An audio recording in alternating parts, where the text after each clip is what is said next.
Hello, I'm Danny Bills, curator of collections and exhibitions at the Wichita Falls Museum of Art at MSU, Texas.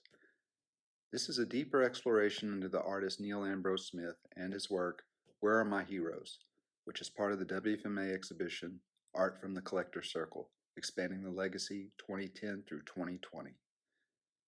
The WFMA Collector's Circle purchased this lithograph by Ambrose-Smith in 2017. Currently, Ambrose-Smith is chair of the Studio Arts Department at the Institute of American Indian Arts in Santa Fe, where he's been head of the printmaking program since 2015. Although born in Texas, Ambrose-Smith is a descendant of the Confederated Salish and Kootenai Nation of Montana. His works include iconic elements from contemporary native life, both traditional and modern, such as canoes, trailer homes, and the trickster coyote, which we see here. Through combinations of technique and use of multiple art media, his work stands apart from more traditional native art in its appearance with Where Are My Heroes? Is a successful example of the mark-making seen in contemporary art history combined with the artist's reoccurring use of native imagery. A quote from the artist found on the Bedrock Editions website. Children's stories are the wonders we grow up with, the mystery, the charm, the fantasy, and the illusion. Tribal peoples have known this for thousands of years, and all things are connected.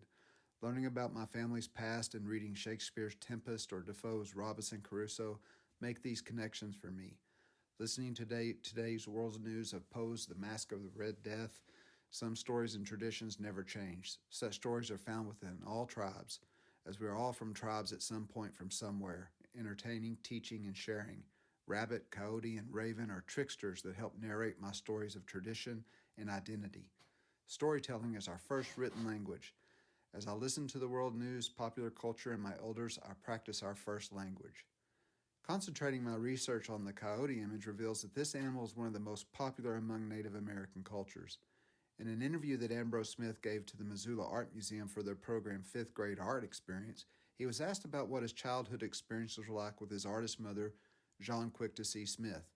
He talked about her encouraging him to read, as most parents do, and that his choice of material was small, illustrated coyote stories. In these thin books, he would analyze the illustrations and think about how he could improve upon them, and the short stories would become embedded in his mind.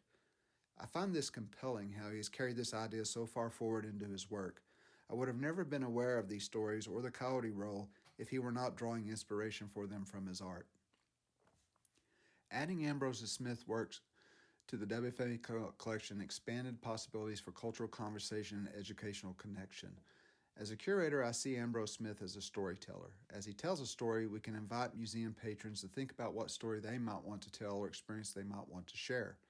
Over the past few years, this exchange of ideas has impacted museum programming by including diverse voices in the museum and making art from the permanent collection relevant to daily life. Come to the museum and see this artwork and many others in our exhibit, Art from the Collector's Circle, Expanding the Legacy 2010 through 2020.